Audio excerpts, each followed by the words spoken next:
नमस्कार, तेजस्विनी कार्यक्रम में आप सबका स्वागत है। आपके साथ मैं हूं ममता चोपड़ा। हम सबके जीवन में कभी ना कभी एक पल ऐसा जरूर आता है जब हम हिम्मत हारने लगते हैं, लेकिन उस पल पे अगर हम अपनी हिम्मत को संभाल कर खड़े हो जाते हैं तो फिर जिंदगी हमें दौड़ने का मौका भी देती है। ऐसा ही कुछ साबित कर रही है हमारी आज की तेजस्विनी। आज हमारे साथ जुड़ रही हैं दो विशेष मेहमान और दोनों ने ही तमाम बाधाओं को पार करते हुए जीवन में आज अहम मुकाम हासिल किया है।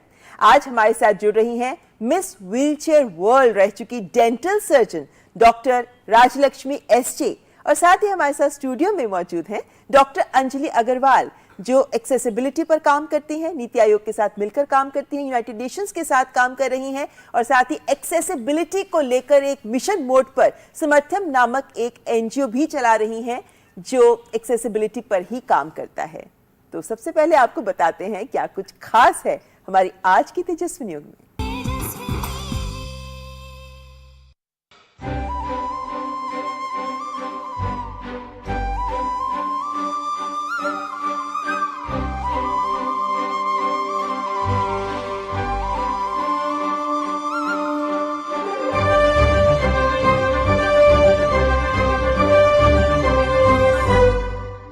व्हील चेयर पर नृत्य करती डॉक्टर राजलक्ष्मी एसजे का मुस्कुराता चेहरा इस बात को साबित करता है कि दिव्यांगता की सीमाएं मन की संकल्पित शक्ति के सामने छोटी पड़ जाती हैं।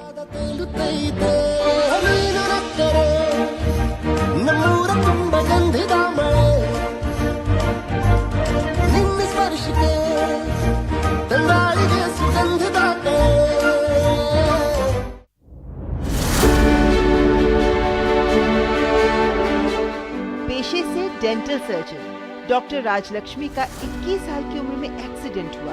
उसके बाद से वो व्हील चेयर के सहारे ही चल पाती है, लेकिन जीवन के इस कटु सच को उन्होंने जब एक बार स्वीकार कर लिया तो उसके साथ ही जीने का आनंद लेने लगी। पढ़ाई पूरी की, असिस्टेंट प्रोफेसर बनी, लेकिन दिव्यांगता को कभी जीवन की बाधा नहीं बनने दिया।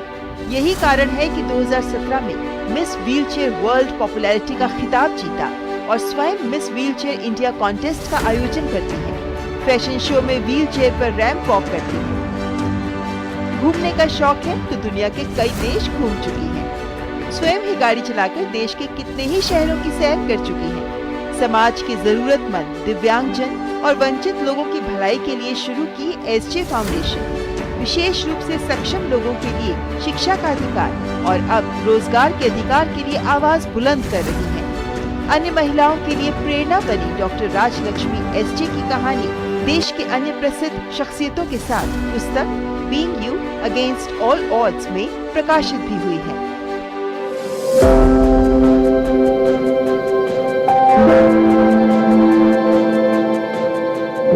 डॉक्टर अंजलि अग्रवाल को 16 वर्ष की उम्र में एक बीमारी के कारण व्हील चेयर अपनानी पड़ी। जीवन में आए इस दुखद मोड़ को स्वीकार कर इस आपदा को अवसर में बदलने की ठान कर दिव्यांगजन विशेषकर महिलाओं के कल्याण में लग गई और शुरू किया सामर्थ्यम, जिसके माध्यम से समावेशी, बाधा रहित, सुगम्य सामाजिक और भौतिक वातावरण तैयार करने में पिछले 3 दशक से जुटी है। इन्हें संयुक्त राष्ट्र आर्थिक और सामाजिक परिषद के साथ विशेष कंसल्टेटिव दर्जा प्राप्त है। वे नीति आयोग की CSO स्थायी समिति के सदस्य हैं। अंजलि ने यूनिवर्सल एक्सेसिबिलिटी पर कई मैनुअल्स, गाइडलाइंस और कोड्स तैयार किए हैं और भारतीय मानक ब्यूरो के लिए national building code of India 2017 तैयार करने में भी सहयोग दिया। वे योजनाकारों, इंजीनियरों और वास्तुकारों को सुगम्यता को लेकर जागरूक और प्रशिक्षित करने के साथ साथ इमारतों का सुगम्यता ऑडिट भी करती हैं। दिव्यांगजन के लिए दुनिया में सकारात्मक बदलाव लाने के प्रति प्रयासरत डॉक्टर राजलक्ष्मी एसजे और डॉक्टर अंजलि अग्रवाल हैं हमारी तेजस्विनी।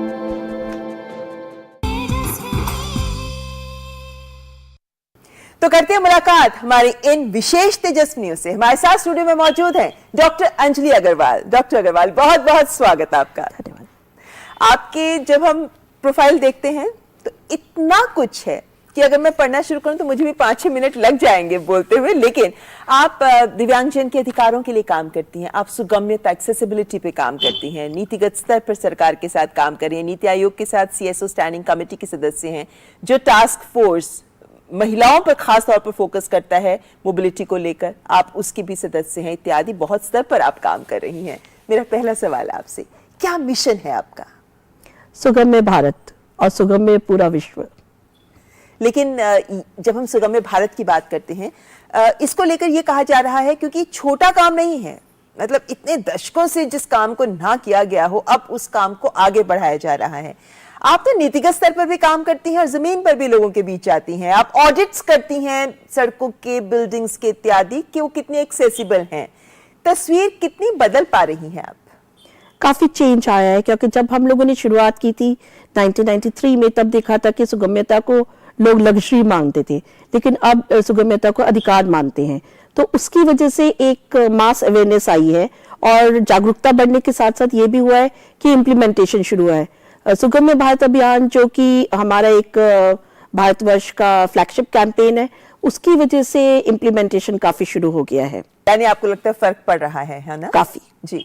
अच्छा, आप जब काम करती हैं, क्योंकि आप ऑडिट्स भी करती हैं, लोगों के बीच जहां पे काम हो रहे हैं, इंजीनियर्स के साथ, तमाम स्टेक होल्डर्स के साथ भी आप काम करती हैं, तब क्या रवैया होता है? तब किन किन बिंदुओं पर आप गौर करती हैं, किन पर अटेंशन करवाती हैं? क्योंकि आप 16 साल से पहले आप भी सामान्य थे, व्हीलचेयर पे नहीं थी।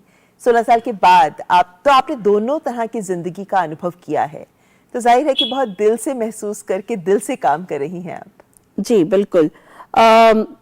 दोनों दुनिया के बेस्ट ऑफ द वर्ल्ड्स देखने के बाद ये महसूस हुआ कि जब हम चल पाते हैं या सुन पाते हैं, तो देख पाते हैं, तो हमें मुश्किलें नहीं नजर आती।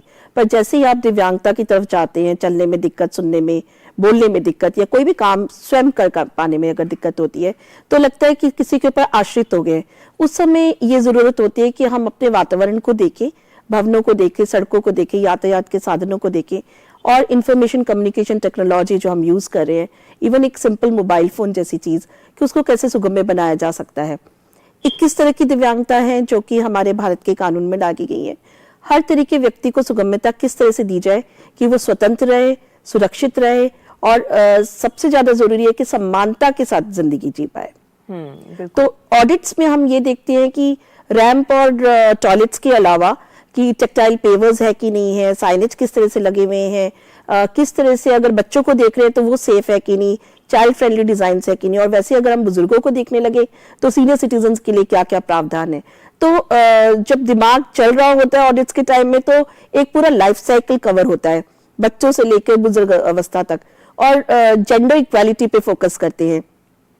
क्या डिजाइन है, किस तरह के हमारे मानक बने हुए स्टैंडर्ड्स हैं कि वुमेन विद डिसेबिलिटीज पीछे ना रह जाए। तो एक सस्टेनेबल डेवलपमेंट गोल, जो सतत विकास लक्ष्य के गोल है, उसमें ये डाला गया है कि लीव नो वन बिहाइंड, कोई भी पीछे ना छूट पाए। तो नजरिया ही वही हो गया है। तो खाते वक्त, सोते वक्त, और मे बी कई बार तो मुझे लगता है कि मैं अगर मूवी भी कोई देख रही हूँ तो मुझे सुगम्यता ही नजर आती है कि उसमें है या मिसिंग है, अगर है तो किस तरह की है, और अगर मिसिंग है तो मन करता है कि अभी एक चिट्ठी डाल दूं या मेल कर दूं या ट्वीट कर दूं कि आप इसमें सुगम्यता को लाइए।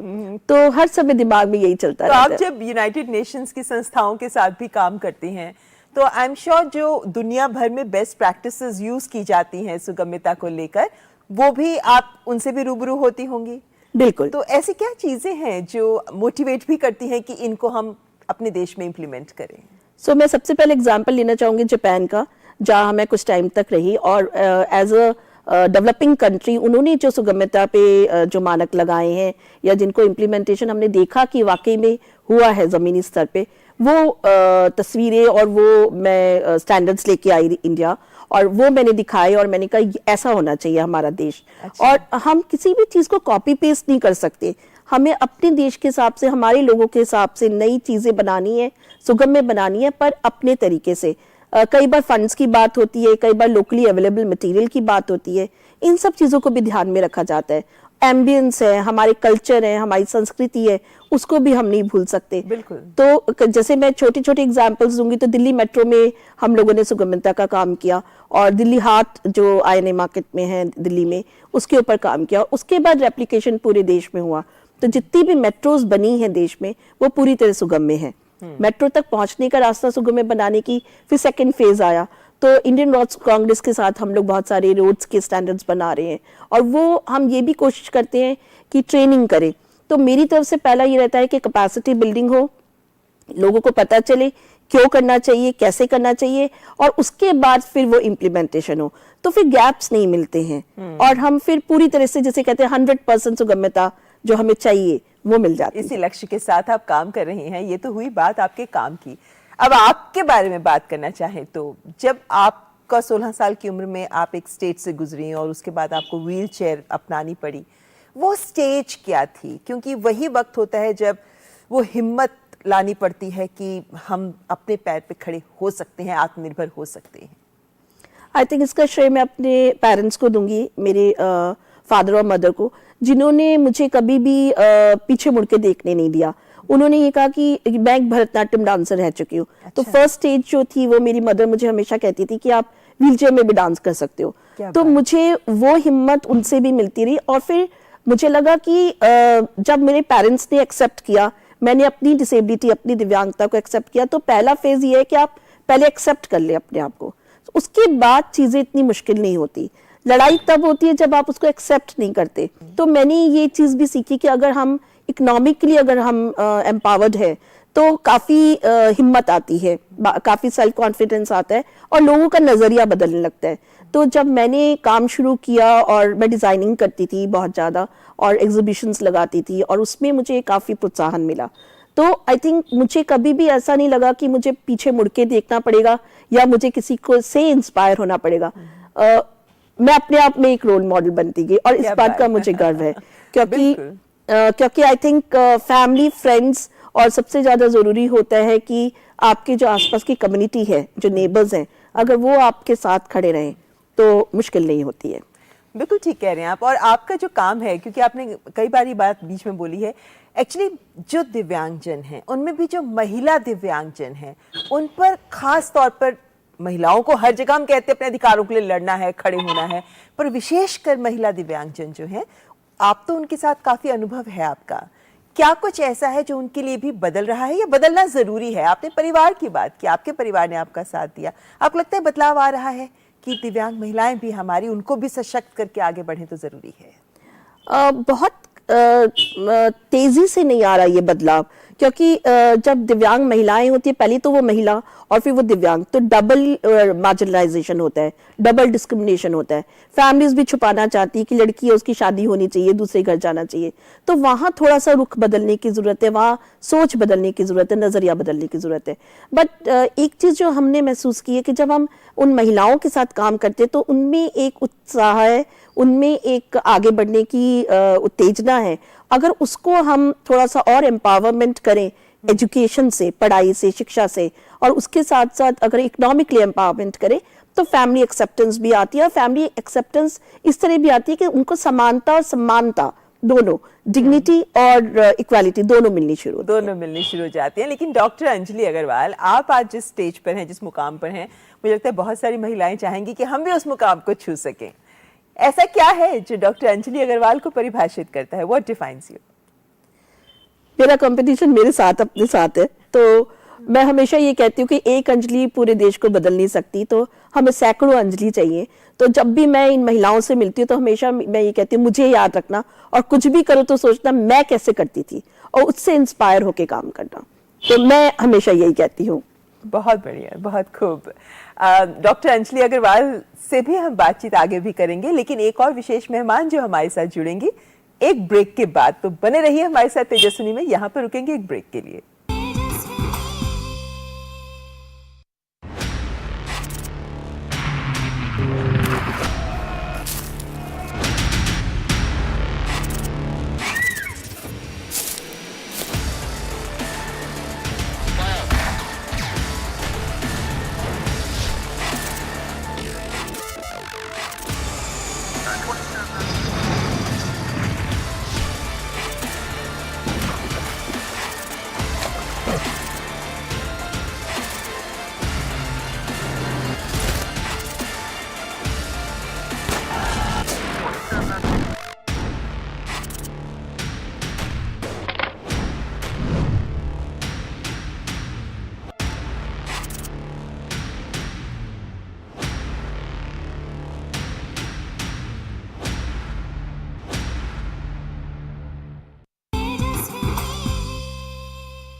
ब्रेक के बाद आपका स्वागत। आप देख रहे हैं तेजस्वी, जिसमें अब हम जुड़ने जा रहे हैं हमारी दूसरी विशेष मेहमान से।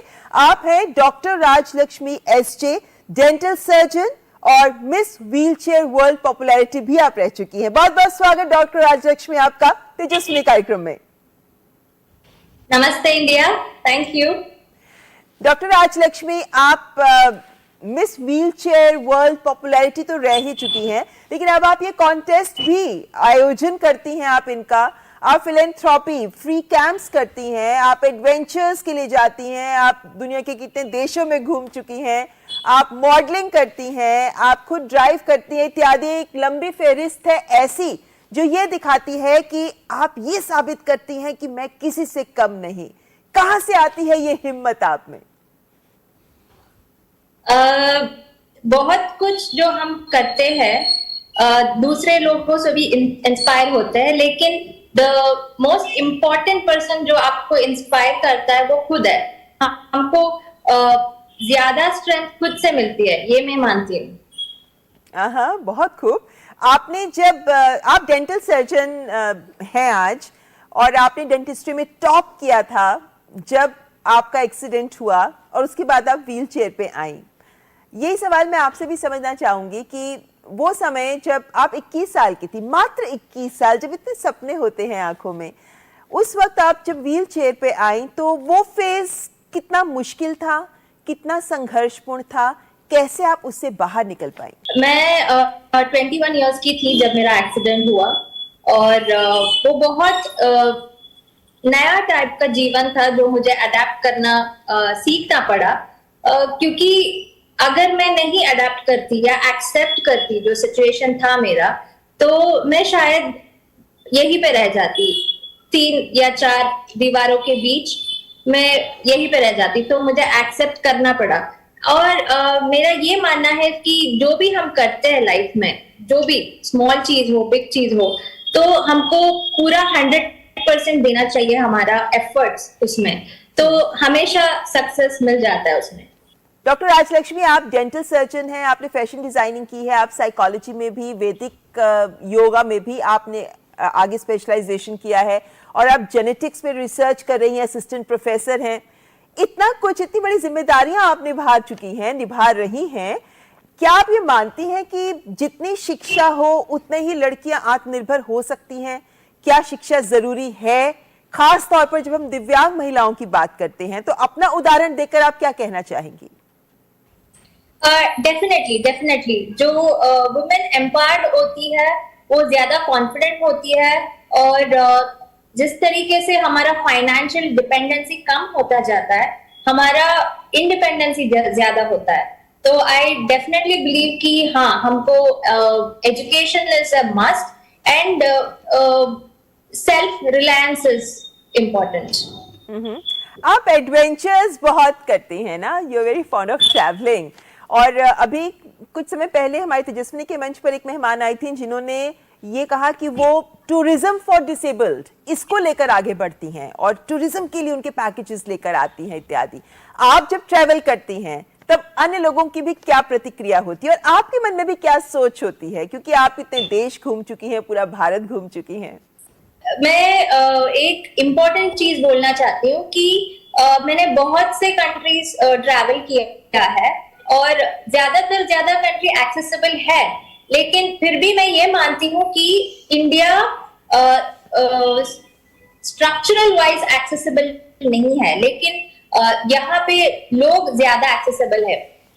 आई मीन टू से दैट जब हम फॉरेन कंट्रीज जाते हैं तो वहां पे हमको फिजिकल हेल्प नहीं मिलता है, because nobody tries to touch you, because उनके कंट्री में ये रूल होता है कि विजिटर्स या टूरिस्ट को कोई भी टच नहीं कर सकता है, तो वहां पे थोड़ा डिफिकल्ट हो जाता है।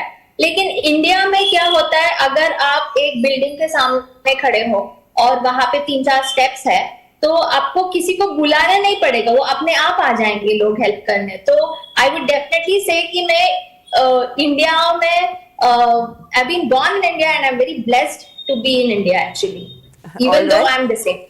अच्छा, आप मिस व्हीलचेयर कॉन्टेस्ट का आयोजन करती हैं ना, कुछ सालों से आप कर रही हैं ये। इसके पीछे की क्या सोच है, और ये जो अनुभव आपका रहा, miss wheelchair popularity, miss wheelchair world popularity का कॉन्टेस्ट आपने जीता, आपका क्या अनुभव था और अब इस आयोजन के पीछे का आपका मकसद क्या है? मैं मिस व्हीलचेयर इंडिया 2014 में जीता था, और 2015 में मैंने ऑर्गेनाइज किया था miss wheelchair India again Bengaluru में, एंड 2017 में मैंने भारत को रिप्रेजेंट किया मिस व्हीलचेयर वर्ल्ड पोलैंड पे। तो जब मैं पोलैंड पे गई तो वहां पे 24 कंट्रीज आया था पार्टिसिपेट करने, एंड उसमें 15 डेज का जर्नी था वो, जहां पे आप समझते हो कि प्रॉब्लम्स जो है वो हर जगह है, ऐसा नहीं कि सिर्फ इंडिया में है या किसी और कंट्री में है, हर जगह पे प्रॉब्लम्स है, लेकिन लेवल्स अलग है। I am talking with respect to the disability aspect, levels अलग है, लेकिन हर जगह है जो वो लड़कियां भी चैलेंजेस फेस करती है जो दूसरे कंट्रीज में होते हैं, और इवन वो प्रॉब्लम्स को ओवरकम करने की कोशिश करती है, जो हम लोग भी यहाँ पे इंडिया में भी कर रहे हैं। तो lot of effort is required still across the world, not just India, ये मैं बोलती हूँ। जी बिल्कुल, लेकिन आप चूंकि दिव्यांगजन के अधिकारों के लिए भी आप लड़ती रही हैं, राइट टू एजुकेशन और अब राइट टू एम्प्लॉयमेंट, क्या सोच है इन अधिकारों की लड़ाई को लेकर आपकी, और कैसे आप इसे आगे बढ़ा रही हैं? 2010 में एक्चुअली एक नेशनल पॉलिसी ऑलरेडी है कि 3% रिजर्वेशन होना चाहिए फिजिकली डिसेबल्ड लोगों के लिए एजुकेशन में, जो इम्प्लीमेंट नहीं हुआ था। तो we fought a court case जहां पे हमने ये पॉलिसी इम्प्लीमेंट कराया, which helped people across India. लेकिन आप भी इस समस्या से जूझ रही थी ना, मतलब आप भी ग्रेजुएट थी, आपके पास डिग्री थी, लेकिन आपको नौकरी नहीं मिली, सही कहा मैंने? राइट, नहीं मिला था। तो हमने वो भी कोशिश किया कि एम्प्लॉयमेंट की तरफ से भी रिजर्वेशन मिले, जो वी वर पार्टली सक्सेसफुल, लेकिन फिर भी ज्यादा work is needed towards it. Doctor Rajalakshmi, अब चूंकि आप इतना कुछ कर चुकी हैं और कर भी रही हैं, अभी और क्या है ऐसा जो करने का सपना रखती हैं आप? कुछ ऐसा जो आपको लगता है कि now this will enable me to test my energies, my mission should be accomplished? I say that मुझे एक लाइफ टाइम में 2 लाइफ जीने का मौका मिला, एक एबल्ड बॉडी का और एक डिसेबल्ड बॉडी का। तो मुझे लगता है कि not only India, across the world disability के बारे में अवेयरनेस और सेंसिटाइजेशन बहुत कम है। तो this is something I would always want to work to bring about disability के बारे में sensitisation and awareness from the school level is what I wish to work on as a mission. And also I would want to work towards transgender community and the senior citizens. यानी इतने सारे सपने हैं आपके, और मेरे को लगता है इस क्षेत्र में जितना काम किया जाए उतना कम है, क्योंकि सफर अभी तय करना बाकी है। अब मैं दोनों मेहमानों से लेना चाहूंगी मैं सवाल। डॉक्टर अंजलि अग्रवाल, अगर आपको, क्योंकि आप सुगम्य भारत के लिए बहुत काम कर रही हैं, लेकिन यहाँ पर अगर आपको इस मंच से देशवासियों से कुछ कहना हो तो क्या कहेंगी? सुगम्य भारत एक सशक्त भारत की तरफ हमारा कदम होगा, और मैं अपने सारे प्यारे देशवासियों से यही कहना चाहूँगी कि जुटकर हमारे साथ इस मुहिम में शामिल हो जाइए, क्योंकि एक अकेला देश को पूरी तरह सुगम्य नहीं बना सकता, और आपके साथ से हमारा विकास भी होगा और हम आगे भी बढ़ पाएंगे। बहुत बहुत धन्यवाद। बिल्कुल ठीक कहा आपने। डॉक्टर राजलक्ष्मी, इस मंच से आप क्या कहना चाहेंगे? आपकी जिंदगी तो उदाहरण है सबके सामने कि आपने जो चाहा वो आपने जिंदगी में किया, कुछ भी कर सकती हैं आप, लेकिन आज क्या संदेश? लाइफ में जो रियलिटीज होती है, जो फैक्ट्स होता है, वो हम लोगों को पहले एक्सेप्ट करना पड़ता है, उसके बाद ही हम उसका सल्यूशन ढूंढ सकते हैं। और लाइफ में जो भी काम हम करते हैं उसको 100% दिल से करना है तो सक्सेस मिल ही जाता है। बहुत बहुत शुक्रिया मेरे दोनों मेहमानों का आज तेजस्विनी के मंच पर हमारे साथ जुड़ने के लिए, और देशवासियों के लिए एक प्रेरणा स्रोत के तौर पर हमारे सामने आने के लिए। उम्मीद करते हैं कि आपका जीवन इस कार्यक्रम के जरिए बहुत सारी महिलाओं का जीवन बदलेगा। शुक्रिया आप दोनों का हमारे साथ जुड़ने के लिए। धन्यवाद, बहुत बहुत धन्यवाद। तो ये थी हमारे आज की तेजस्विनी। कैसा लगा आपको ये एपिसोड? हमें लिख भेजिए। आपके एहसास का हमें इंतजार रहता है। हमारा ईमेल आईडी tejaswini.ddnews@gmail.com। अगले हफ्ते फिर होगी मुलाकात, हाजिर होंगे विशेष तेजस्विनी के साथ। फिलहाल हमारी पूरी टीम को दीजिए इजाजत। नमस्कार। खामोशियों